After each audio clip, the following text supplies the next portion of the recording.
कहीं जाने घूमने बताइए। अच्छा, आपको जो है नीट का तैयारी करते करते टेंशन हो गया है, कोई बात नहीं। आप जो है पहले एक छोटा सा ब्रेक लीजिए, हम बड़ा ब्रेक नहीं बोलेंगे, आप एक छोटा सा ब्रेक लीजिए और उसके बाद फिर से तैयारी में लगिए, क्योंकि आपको घबरा गए हैं। तो इसीलिए आप पहले थोड़ा छोटा सा ब्रेक लीजिए और उसके बाद सब कुछ अच्छा हो जाएगा। दोस्त लोगों से बातें कीजिए। हाँ, दोस्त लोगों से बात कीजिए, क्योंकि जानते हैं अभी के टाइम में आपको सबसे पहले दोस्त से इंटरेक्शन बनाना पड़ेगा। कितना आदमी नहीं बोलता है कि आप एक कमरा में लॉक कर लीजिए। देखिए, आप कमरा में अपने आप को जब लॉक कर लीजिएगा ना, तो आप एकदम अकेला हो जाइएगा और आपको कोई चीज़ अगर नहीं समझ में आएगा तो आपको हेजिटेशन होगा, फिर उसका चिढ़ होगा, इसी तरीके से आप इरिटेट हो जाइएगा। तो वो चीज़ नहीं करना है। यूपीएससी कैसे शुरू करूँ, इसके बारे में कुछ चलिए आप बताइए। शुरू में तो जैसे कि अगर ग्रेजुएशन हो गई है, जो यूपीएससी वाले हैं, जो इंटरेस्टेड हैं यूपीएससी में, उनके लिए मैं ये कहना चाहूँगा कि अगर ग्रेजुएशन हो गई है तो सबसे पहले आप फाउंडेशन का कोर्स कर लें, किसी इंस्टीट्यूट को। आसिफ राजा आपको बता रहे हैं। किसी इंस्टीट्यूट को ज्वाइन करके आप फाउंडेशन का कोर्स कर लें, इसके बाद आप प्रैक्टिस में रहें, ठीक है।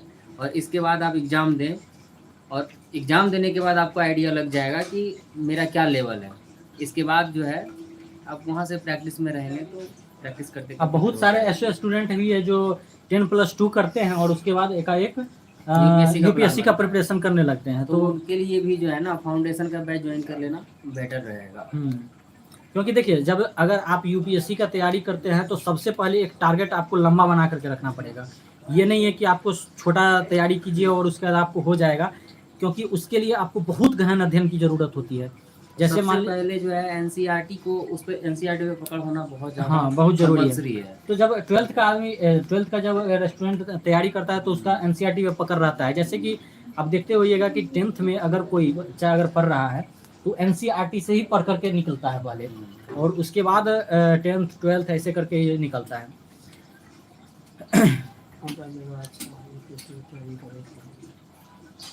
Which palace is the best for preparing civil service examination? देखिए, आपको जगह का कोई ज़रूरत नहीं है, मायने नहीं रखता कि कौन सा जगह अच्छा है यूपीएससी प्रिपरेशन करने के लिए। अगर ये हिंदी मीडियम वाले हैं या इंग्लिश मीडियम वाले, तो डिपेंड करता है इंस्टीट्यूट। जैसे हिंदी मीडियम है तो अभी दृष्टि जो है फॉर्म में चल रही है, ठीक है।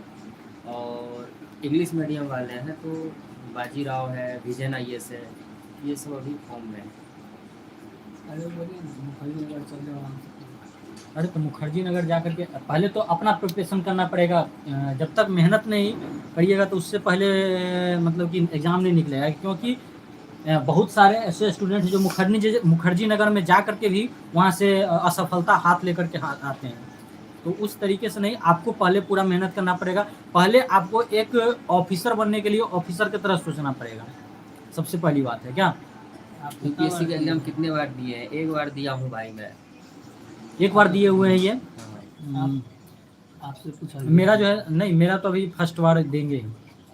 इनका जो एक बार क्लियर भी हुआ है और उसके बाद अभी पीएससी में है, अभी लगे हुए हैं, तो देखिए।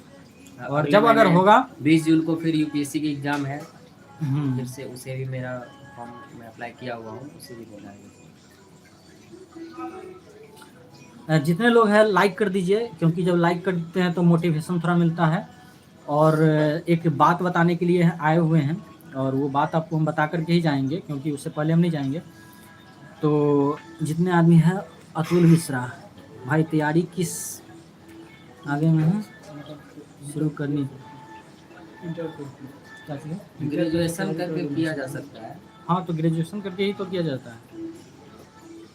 देखिए, अगर आप इंटर में भी है, अगर आप चाह रहे हैं कि पहले से प्रिपरेशन करना है, नहीं तो उसके लिए आपको सिर्फ बेसिक, अगर यूपीएससी की तैयारी की टारगेट लिए हुए हैं तो उसके लिए आपको सबसे पहले बेसिक स्ट्रॉन्ग करना होगा। अगर आप मतलब अंडर ग्रेजुएट में हैं, तो अगर ग्रेजुएशन हो गई है तो आप दिल्ली जा सकते हैं, उसके लिए कोई इंस्टीट्यूट ज्वाइन कर सकते हैं, वो बेटर ऑप्शन रहेगा।